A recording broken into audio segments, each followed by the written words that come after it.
Hi, welcome again for those of you who were in the short talk.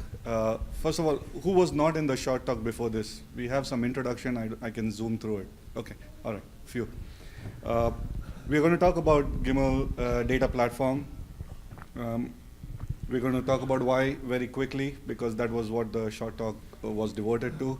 But then Deepak is going to go into the implementation. First of all, a demo on how we solve that use case using Gimel tools, and then the nitty-gritty on how it's implemented. So just a quick thing. My name is Romit. I'm a product manager at PayPal, and Deepak here, who's going to talk very soon, is a big data platform engineer. Before we go into it, some key metrics for PayPal. We don't need to go into exact numbers, but if you see the blue, which is the recent quarter, versus gray, which is the same quarter last year, we've seen a tremendous increase in across the board, transactions, customers, and so on. Why it's relevant here? Because we in the data platform team are now seeing a tremendous increase in data that we have to process, both from total transactions, but also all the other data that we capture, behavioral data, and so on. The more customers we have, the more events we generate. And a quick landscape of our platform. In the Hadoop side, we have 13 prod clusters, 12 non-prod clusters, and like most companies in our space, we also have GPU machines working closely with the Hadoop environment. We are one of the largest Aerospike, Teradata, Oracle, and Hortonworks installations. About 150 petabytes of data that's increasing faster than ever. Daily, we have about 40,000 yarn jobs running. And then we support a whole bunch of compute, pretty much anything you can think of that's trendy, it's supported at PayPal. What does the analytics ecosystem look like? So those of you who were here in the short talk would know about this one. We're going to talk about the data platform, which sits here, but it's tightly integrated with the compute framework and APIs. And we're going to show how all of this is accessed by the users, which we have 4 different segments that we target through SDK as well as notebooks. So just a quick overview of why we have built this before we go into what it is. And for that, I'll let Deepak walk us through the use case as well as then jump into the demo, please. Morning, everyone, and thank you for being here. So as Romit mentioned, let's take a simple use case. So we are trying to create a flights cancelled application which gives us a dashboard as an end product, and it gives us the total number of flights cancelled in a quarter. They are diving deep into the number of flights cancelled in a month in that quarter, and then maybe we have the top 10 days when the flights were cancelled. And on the right corner, if you see, we have the flights cancelled segmented by the carriers and then by the reason of cancellation. And maybe we have a map of the US with the flights cancelled across cities. Let's assume this is the use case that we've been tasked to create. So with this in hand, the first question that we try to answer is, what are the data points we need to create this particular use case? So we have to have flight events, airports, airline, carrier, geography tags, and so on. Once we have this information, the immediate question that follows is, what are my data sources? Where do I find all of these data sets, and how can I make sure the data sets that I find is actually validated and certified for use?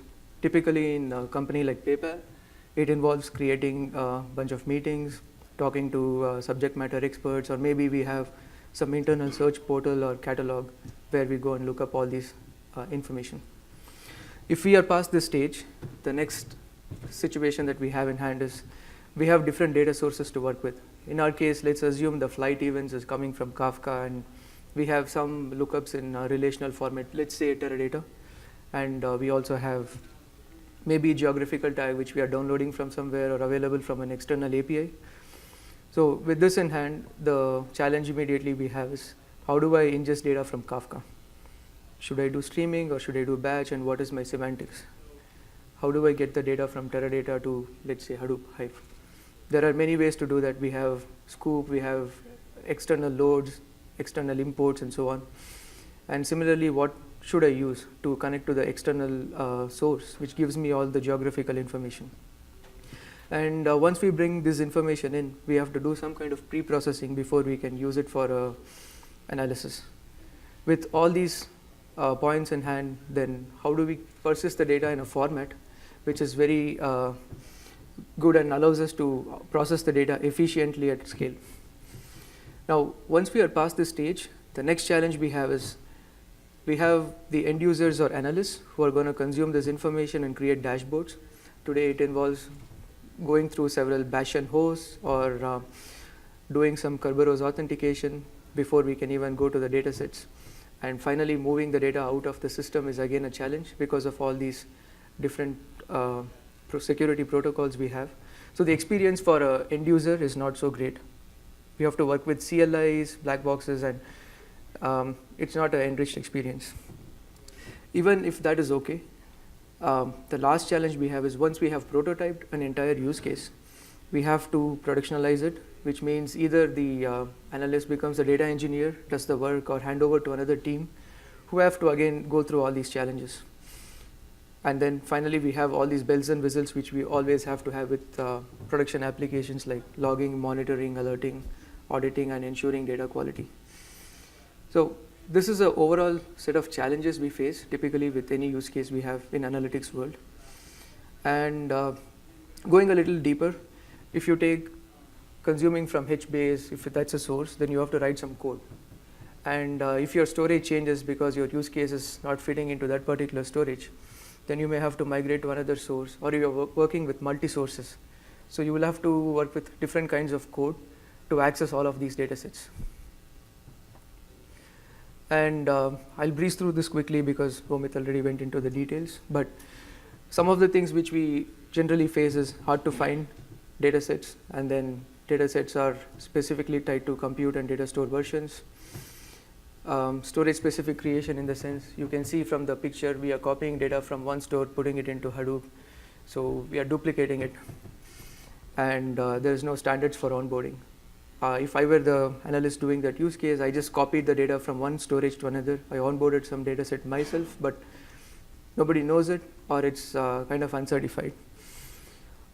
At the same time, so because the owner of the storage is owning the Kafka topic, for example, but I've copied it over to Hadoop, they don't have audit on who is accessing it now beyond Kafka. And finally, we don't have good statistics because of all these variety of problems we already have in hand. And if you look from an application lifecycle perspective, the first time we onboard a new application, let's say we did all of this and we onboarded the flights cancelled app, we have to do the coding, we did the optimization, and then we deployed it and it's running now. But suppose the compute engine changed. For some reason, we did it in MapReduce paradigm and now we want to move to Spark or Flink. We have to do the entire thing again. Let's say the compute version changed. We are in Spark, but we are now upgrading from Spark 1.6 to 2.2. You will have to do all of this because API breaks, the computation methodology changes, and the way you think about programming changes with the new version. Now, if the API for the storage itself changes, let's say there is an enhanced version of connecting to HBase in Spark, then you would have to rewrite that piece of code to get the upgraded capabilities, which involves the entire cycle. And if the connector changed, let's assume you wrote your own Java code, and then now you have an external connector which can give you a better capability, then you need to upgrade your code. And maybe the host migrated, because we deal with multiple zones and multiple network topologies. Our hosts constantly move from one zone to another, or one network topology to another. Because of that, the host changes, so some configuration changes again, because of which we go through this cycle. And finally, if the use case is not fitting into a storage that we chose in the beginning, maybe we chose HBase and we realize NoSQL is not the right storage for this use case, then the storage changes, which means the entire use case has to be rewritten and refactored. So as you can see, there is a number of things because of which all of these steps in the cycle has to be rewritten. With that being said, we want to take you through the journey of how we are trying to simplify all of this through Gimel. So we are going to do two things here. First, we are going to look at the pcatalog UI, which is our catalog store. and then we are going to jump on to Jupyter notebooks, which we are calling as PayPal notebooks, and see how we are going to compute the entire use case. So what you're seeing here is what we call as pcatalog. Pcatalog is nothing but PayPal data catalog. It's a single source of metadata for all the storages, all the data stores we have in PayPal. Pcatalog itself is a huge point of discussion. It's a big subject area. For the sake of simplicity and in the interest of time, I'll go through our use case. Typically, as a user, if we are trying to solve the flights cancelled application, we're going to land on this pcatalog website and type flights. It's going to show all the different data sets that we have related to the flight subject area. So that's the first step that an analyst or a data engineer is going to do.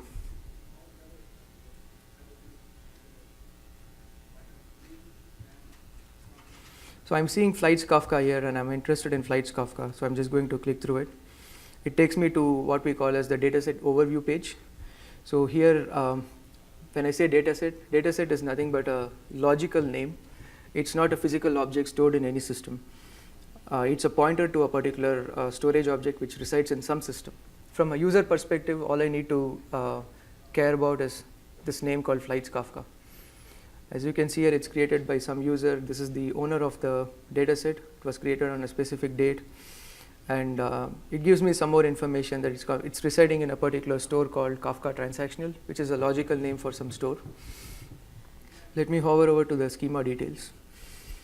So here you can see it says there is only one column which is called payload and it's dynamic. But if I hover over to the system attributes, you can see various different properties that's available here. Now the property Gimel storage type is very important to note. It says Kafka. This is the first indication to know that this dataset belongs to a particular Kafka cluster. And if you see, there is a property schema source, and it refers to something called a schema registry. This is nothing but a reference to the Confluent schema registry. Because of this, the schema is dynamic, and the data catalog or the data API is going to resolve the schema on the fly. You will see that in the upcoming next part of the demo. So the system attribute is nothing but all the configurations which is specific to a particular cluster. Suppose we have Kafka cluster A and Kafka cluster B. This particular data set resides in cluster A. All of the system attributes you see here is pointing to that particular cluster. Let's say the broker, which is the Kafka cluster's broker, is specific to the store Kafka Transactional. And the other thing to observe is we have something called object attribute, which is more binding towards the physical object itself. So here we can see that the topic name is flights log. That's what we are going to be reading from whenever I read from the dataset Flights Kafka. And finally, once I know my dataset, my question is this something that I can consume? Is this certified? So this tab answers that question. And when I have multiple clusters, like how what Romit mentioned in the beginning, we have around 12 plus clusters. So you can see here it's approved to be consumed in any one of these clusters. With that being said, I know as a user, I only care for my subject area. I came here, I typed flights. I got my dataset name. I know it's residing in Kafka. And I just hover over to the deployment status. I see it's approved for consumption. I know that I can consume this. Before we move on, let me take a look at another example.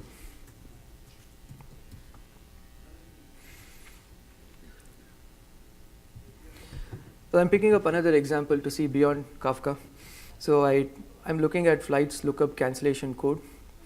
It says it belongs to a Teradata production. So if I hover over to schema details, I can see now the schema is more meaningful because it's a stick schema storage. We can see the actual schema here. And one more thing to mention is all of this information is not populated by users. We have something called a discovery service, which we have set up behind the scene. The discovery service scans all the different storage systems that we have in PayPal, and it pulls all the objects that exist in different stores and brings them back here. Just to give a quick quick peek. If you go and look at data store, we have all of these different data stores set up. So each one of these data stores is a particular storage system in PayPal, and that is what the system properties that we were looking at is tied to. And if you hover over to Teradata production, you can see the attributes here. These are the specific attributes pointing to a particular Teradata server, the protocol that we use. And going back to the data set that I was looking at.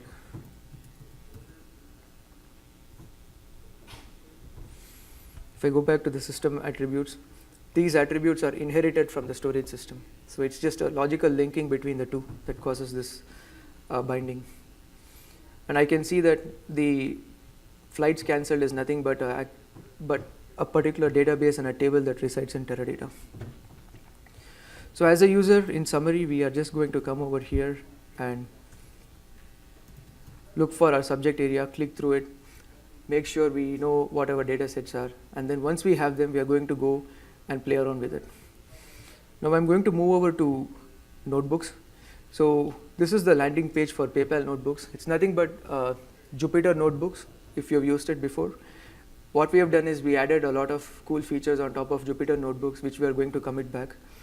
But PayPal notebooks is a separate subject area by itself, and we are talking about this in JupyterCon.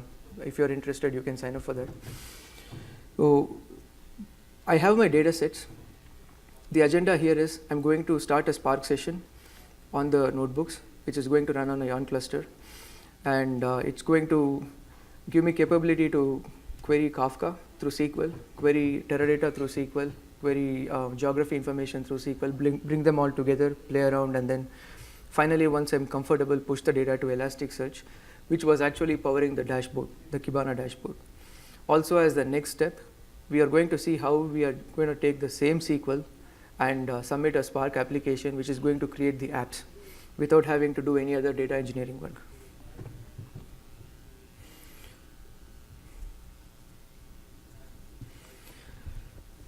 So this is the first step to cache data from Kafka. You might see that I'm using some syntax called cache table flights select star from flights Kafka. This is a plain Spark SQL syntax, but the point to note here is we have something called pcatalog dot. So whenever this query is fired, there is a GSQL interpreter which I will be talking about.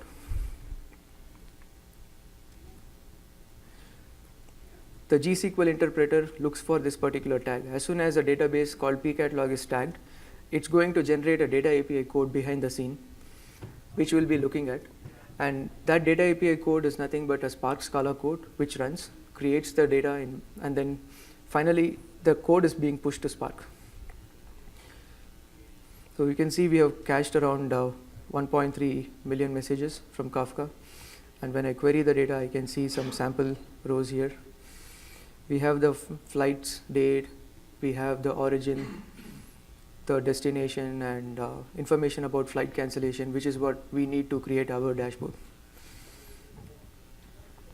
The next step is we wanted to plot some geographical information because we need to plot a map. So here I'm running a query which is going to pull data from an external source. This is a HDFS source, and it has a CSV file in it just for information.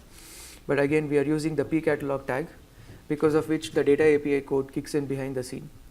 As you can observe here, most of the SQL that we have here is Spark SQL Lingua, and it's a plain analytical SQL, but GSQL supports all of the query syntax that we have in Spark or Hive.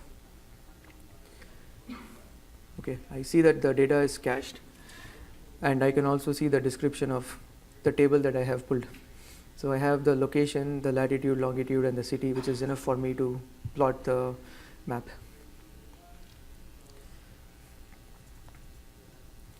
So again, we are running 3 more SQLs because we had to get information about airport, some cancellation code, and airline code.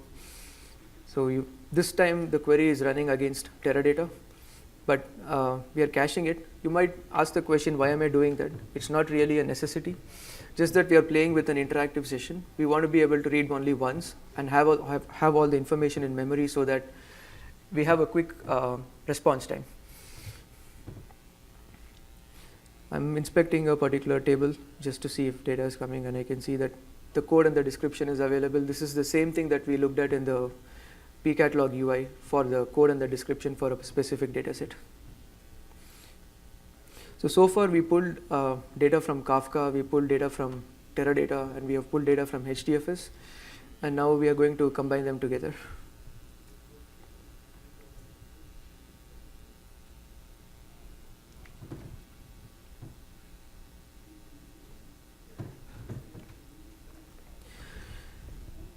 So this is the biggest power of GSQL, which we are striving for. We are able to combine all of the different data sources together in one place, and regardless of which type of source it is, whether it is Kafka or Teradata or HDFS or HBase or Aerospike or any other data store that we support, the user is able to run a SQL and process the data without having to know the coding syntaxes. And you can see here we pull data from Kafka, and then we are joining the 3 Teradata tables, and finally the HDFS lookup. And yeah, we have the data, and we can see that the events data is now enriched with all the other fields that we need to push to Elasticsearch.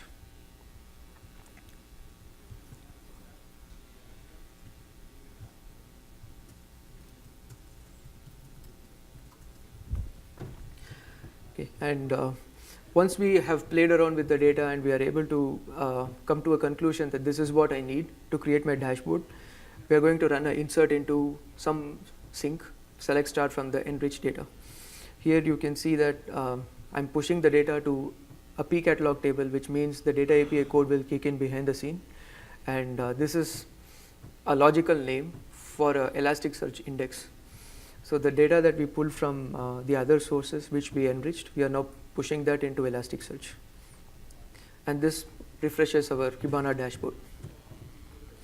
On similar lines, if you want to pull data from Elasticsearch, we can just make sure the data is pushed and we can see all the information back.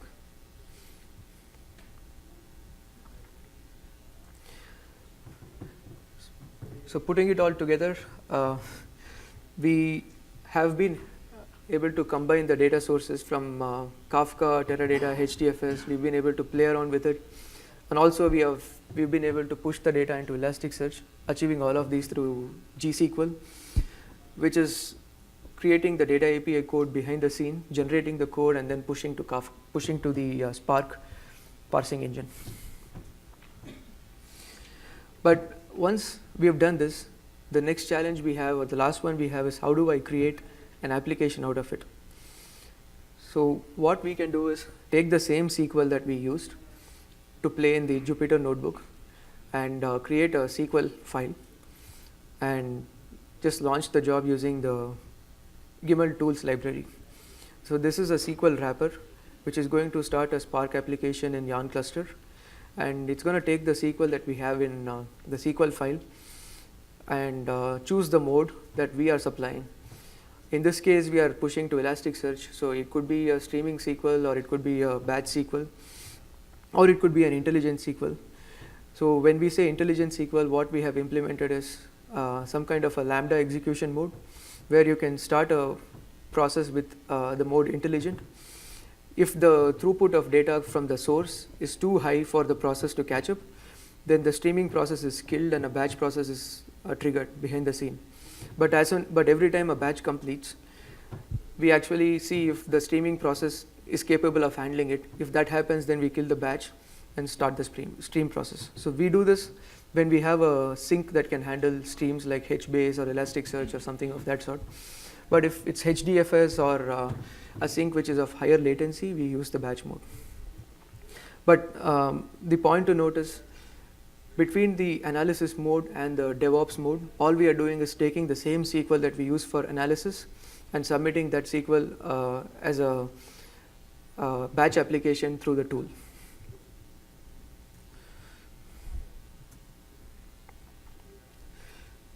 But you might wonder, is this all just about SQL, enabling SQL?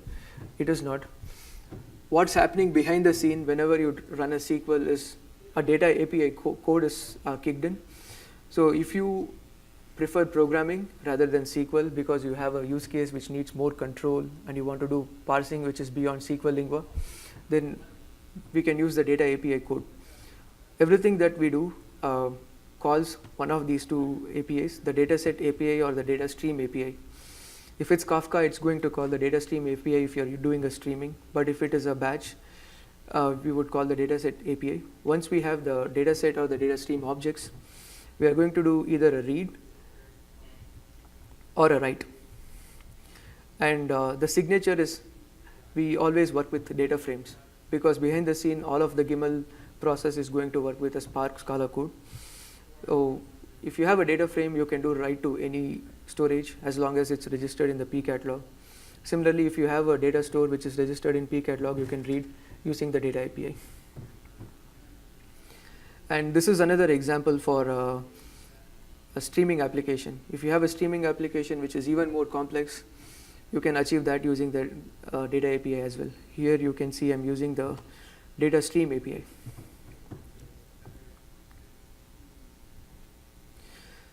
So that summarizes the usage of the data API. At a very high level, we have the user or the data engineer going through only two places without having to go through a lot of touch points that was explained in the challenges. We go to the P catalog, do our search, validate the data sets. If we need more information, if you're curious, we go into all of these different attributes.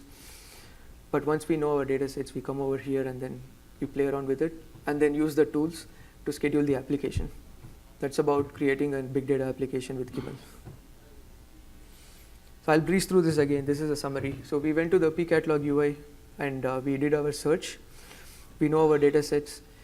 We inspect the data set if we have more interest to knowing where it's coming from, what are the information. Then we also inspect the schema if we want to know more about it, like if we want to play around with specific columns. And there is more on the system level attributes. And then there is more on the object level attributes. And finally, the important question is this a valid data set? That's answered through the deployment status. And this is a simple SQL which we used to run our application.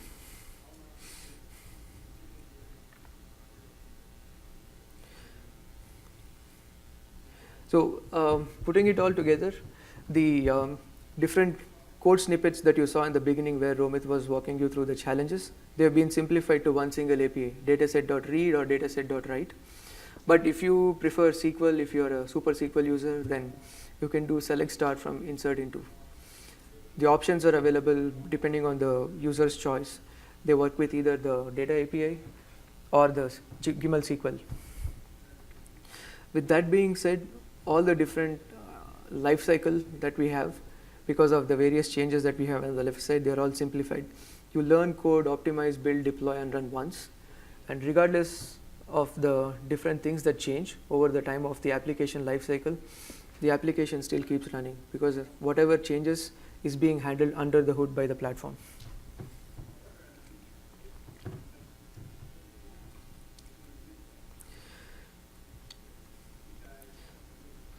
Having said that, I'd like to give you a very high level of the architecture we have in the PayPal analytics ecosystem.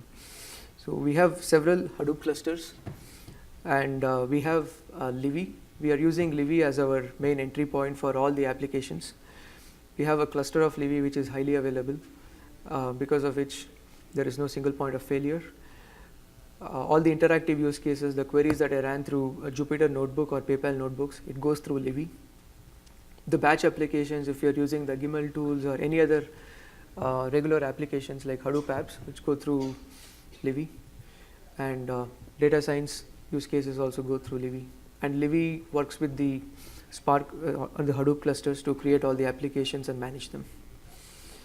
And with Livy and the logging enabled in all the apps, all of the logs are captured and indexed into Elasticsearch, and we have a Kibana dashboard. And we also have a monitoring application called Sherlock, through which we get alerts. And out of the box, whenever we install a Hadoop infrastructure, we have all these other applications that come along with it, like Grafana, Eagles, SmartSense, and so on. But this has been in PayPal for a while. This is a mature architecture which has been for almost 2 years now. what's new and challenging is these various data sources. So we have so many systems in PayPal. I'm just putting a few here. We have Kafka, Elasticsearch, Druid, Aerospike, Cassandra, and many other storages. And the challenge was working with all of these different storages, creating an application, and the life cycle was very tedious because of all the challenges we saw. So we introduced the Gimel Data API, and we installed the library in all the Hadoop clusters. With that, we also added the capability to log any query that I ran on the Jupyter notebook. It is actually logging to a Kafka topic behind the scene, and the Kafka topic, the data from the topic is indexed to Elasticsearch, and there is a Kibana dashboard which gives us who is accessing what at what time, whether they are reading, writing, and so on. So that's coming out of the box. And we also enabled the tools because of which all the analysis that has been done can be simply converted to batch applications. And we introduced the Gimel SQL everywhere so that it's not just the data API. All the users who are used to Teradata or MySQL store can also benefit from this and play around with big data. But there was still one challenge. If you're familiar working with Jupyter notebooks, you need to, and if you're working with Spark, you need to start a Spark session, and it's not instantaneous. It takes time to negotiate with the yarn cluster based on the resource availability. And what you're asking for, it may take from 30 seconds to 3-4 minutes, or even you may not get an application. So we wanted to simplify that experience so that any user who wants to access a store can simply go to the UI, just like how I did, and start running a query without having to negotiate for resources. So what we've done is we made a very small change to the open source Spark Thrift Server code and made Gimel SQL a part of it. With that, what we are calling now is a Gimel Thrift Server, which is always alive and looking for queries. As soon as you submit a query, it's immediately passed to the cluster, and then the result is instantaneous, just like how we saw now.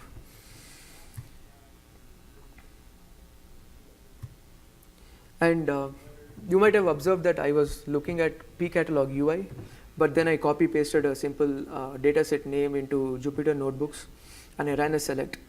But under the hood, there is something called the metadata services, which is actually powering the catalog. So when I say select star from flights Kafka, there is a interaction between the data API and this metadata service, and the metadata service gives all the information about the system attributes, the object attributes, and then the code is generated with those attributes embedded in the process. But you might imagine that we have so many stores. How are we keeping up thousands of data sets from all these different clusters in one meta store?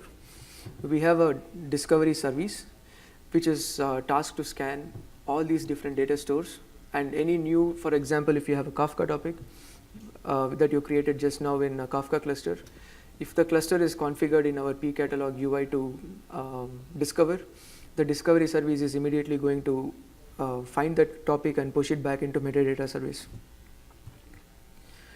And finally, the pcatalog UI is something which is quintessential because everybody now uses the UI to discover data sets, onboard new data stores, manage new data stores. The admins of Kafka cluster may come and turn off a particular cluster, and then it immediately disables all the data sets that belong to that cluster, or they may turn it on at any time. Because of this, the touch point is just two places, the pcatalog UI and the Jupyter UI.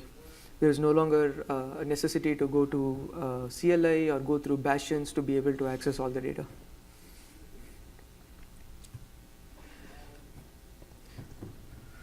So we looked at the Gimel SQL.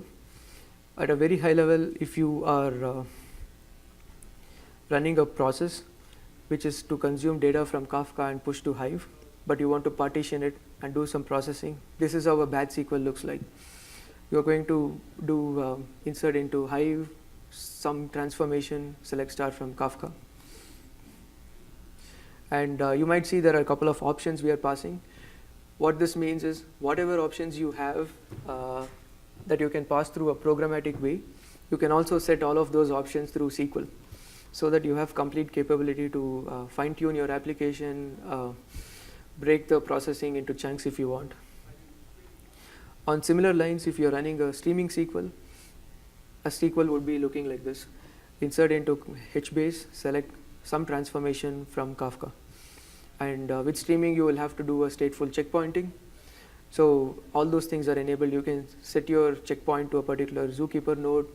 You can say, I want to enable checkpoint by setting it true, or you can say, I don't want to enable checkpoint by setting it false, and so on.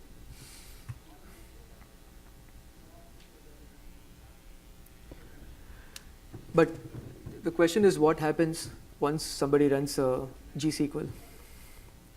So the SQL usually comprises of three parts. There is a select, there is an insert, and then there are some options that you want to set. So when you issue a select, behind the scene there is a code generation that happens, and you can see here there is a data API code which is actually trying to read from a particular data set that you give. And for the insert, a dataset.write is called, and if you are setting any option in the Gimel SQL, the options are passed on as an optional parameter to the data API code.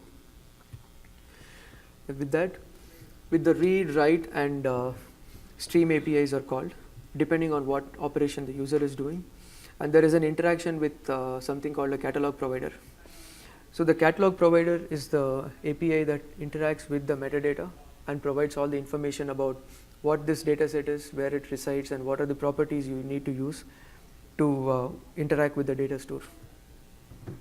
It interacts with the metadata services and provides the catalog information. Let's assume we are doing this operation, inserting into Hive, select star from Kafka. So it will try to get the catalog information. Once it knows that it is a Hive data set, there is a factory of datasets that we have implemented. Any connector we add actually has an implementation behind the scene. So if we have a support for Aerospike, we have an Aerospike dataset, for instance. In this case, we are dealing with Kafka and Hive. So it's going to go and look up the library to see where is the Kafka dataset and the Hive dataset. On similar lines, if we have a streaming SQL, it will go to a stream factory. Today we have support for Kafka, so that's all that it's going to get from. So once the data API gets the data set that is particular to a storage, in this case Kafka dataset and Hive dataset, the actual implementation kicks in. So this might be some core implementation to write to Kafka or read from Kafka or write to HDFS or Hive. So most cases what we have done is when we add a new connector, we look to see if there is an open connector available. For example, if there is a DataStax connector for Cassandra, or if there is a Elasticsearch connector for Spark, we try to leverage the same open source code and wrap it up here so that the time to market is soon, and we are also leveraging all the existing features. And it sometimes happens that we don't have any connector. For example, in case of Kafka, we don't have a Spark connector for Kafka available. There are a few, but they have a lot of limitations. So we have implemented it completely from scratch, and we've added all the features that we need to support various use cases we have in PayPal.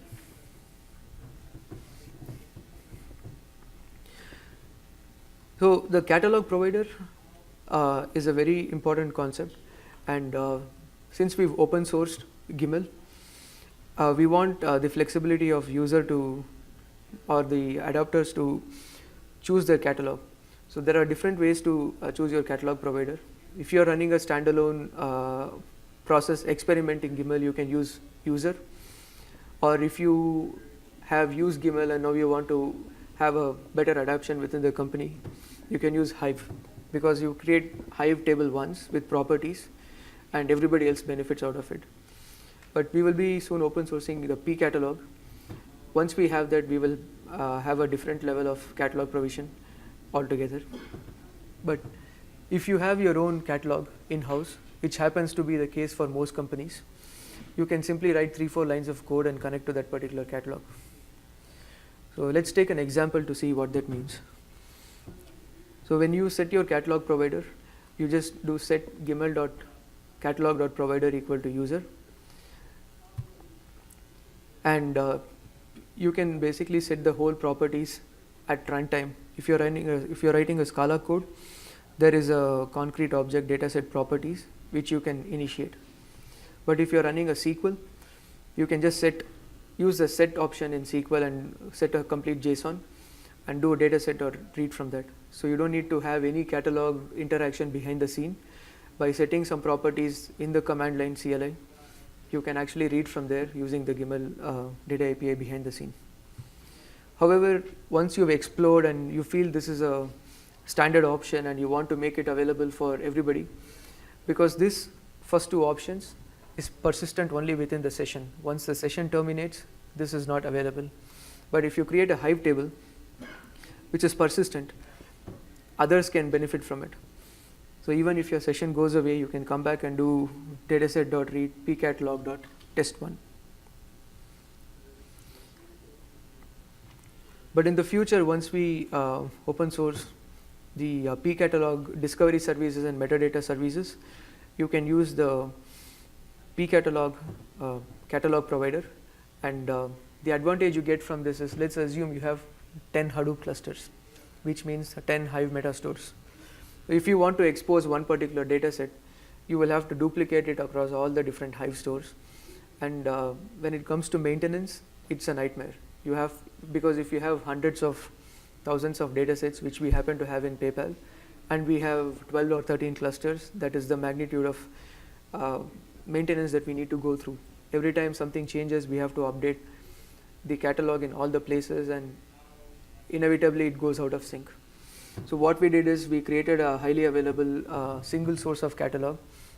It's simply an implementation of a highly available MySQL and a RESTful service, which exposes all the APIs to read the catalog. But if you don't want all of these, you have your own in-house catalog you want to expose. You can you can take the Gimel code, enhance the catalog provider code, implement 3-4 lines here to connect to your system. You have a RESTful API or you have a different connector, you can just implement that here. It should be able to integrate with your ecosystem. The next thing I want to talk about is in the high-level architecture, you've seen we integrated with the Thrift server, we integrated with Livy, we integrated with Jupyter notebooks. But it's a very simple implementation that we did, because in Gimel library we have there's something called a query processor, which is a function. We expose that function in Spark SQL Thrift server. As you can see, there is a single line of code we commented out, and we have enabled this statement here, which exposes the Gimel SQL. And in Livy, we have added something called a magic term. So any query you fire to Livy, there is a REPL which interprets your code and then generates and passes it on to the actual cluster. So here, whenever we have a pcatalog tag, we have an interceptor which calls the Gimel query processor. And Jupyter notebooks, we have added a couple of magics, pcatalog and pcatalog stream, or Gimel and Gimel stream, to enable writing a query in Jupyter notebooks, which will be treated as a complete Gimel query.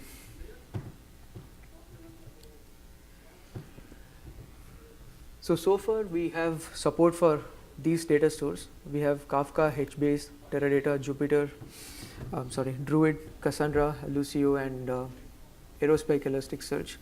But in-house we also have a few systems in PayPal which we support, which is not part of the open source. But whatever you see here, apart from the PayPal system, is all available in the existing Gimel which we have open sourced.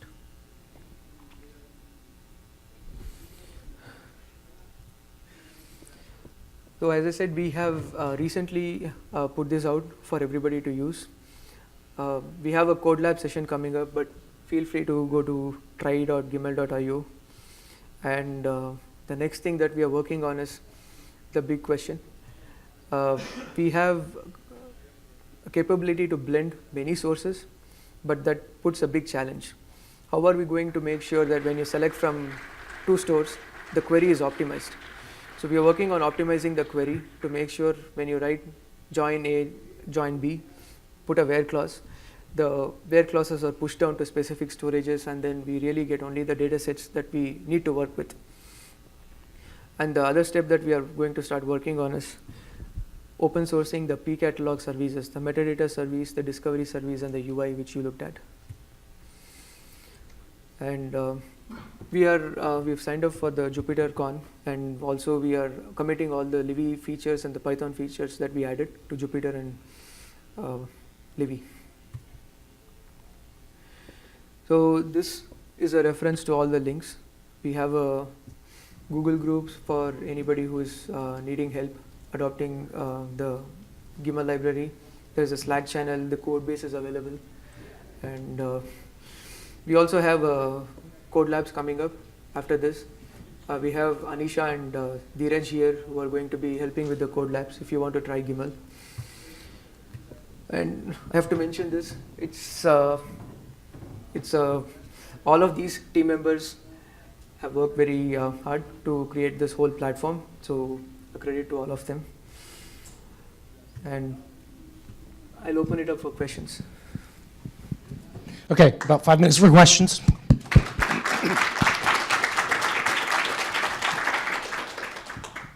In your P catalog, do you have a way to track dataset provenances? Like which datasets are being utilized downstream by other data sources or datasets? We have a capability, but not directly in the P catalog. Today, if you've seen the architecture, if you can recall, there is a logging that we enabled. So the logging pushes the data to Kafka, and there is a consumer which pushes that information into Elasticsearch, and we have a Kibana dashboard. That's where today we are able to track all the usages. But we are also working to bring that information as a summary back to the P catalog, so that when you go to the P catalog UI, instead of seeing the landing page as what I showed, you will be seeing something called hot datasets, recently used datasets, and so on. So that integration is something which we are thinking right now to implement. With all the other interactions already being done, this is one thing we are working on. Hey, I have 2 questions really. The first one is, what's the time frame for the P catalog open source, that you're trying to do? That is one. And secondly, can you maybe talk really quickly about access control to these data sets? I understand it's self-service and everything, but you might still want some level of access controls. Sure. P catalog open sourcing, I think it's coming in the next. Yeah, it's coming within the next quarter. That's what we are targeting for. We'll keep everybody updated through the Gimel.io page on when it will be really available and all those things. And access control, that's a good question. So one thing that we are telling everyone is Gimel does not bypass any security protocols. You may have ACLs enabled, you may have Ranger protocols, you may have Kerberos authentication. There could be other things as well. So all of those are honored when you go through Gimel Data API. All we are trying to solve is the challenge of writing the code, accessing it, and then writing a scalable code, which we are generating behind the scenes. But once you go through that, once you are going to hit a actual storage, the authentication that is already enabled or any security protocols that's in the system will be honored. If there is a access control and if you can't access the dataset, then it will fail. And the same error will be shown back to the user.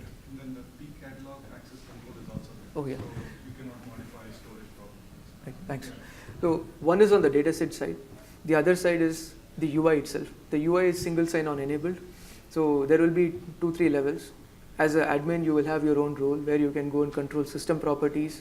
As a dataset owner, you will have a role where you can control object properties. But as an individual user, you will be able to go and explore all the datasets, but not edit them. Okay, 10:35, Eugene and Tyler will be talking about Beam. Thank you, Deepak.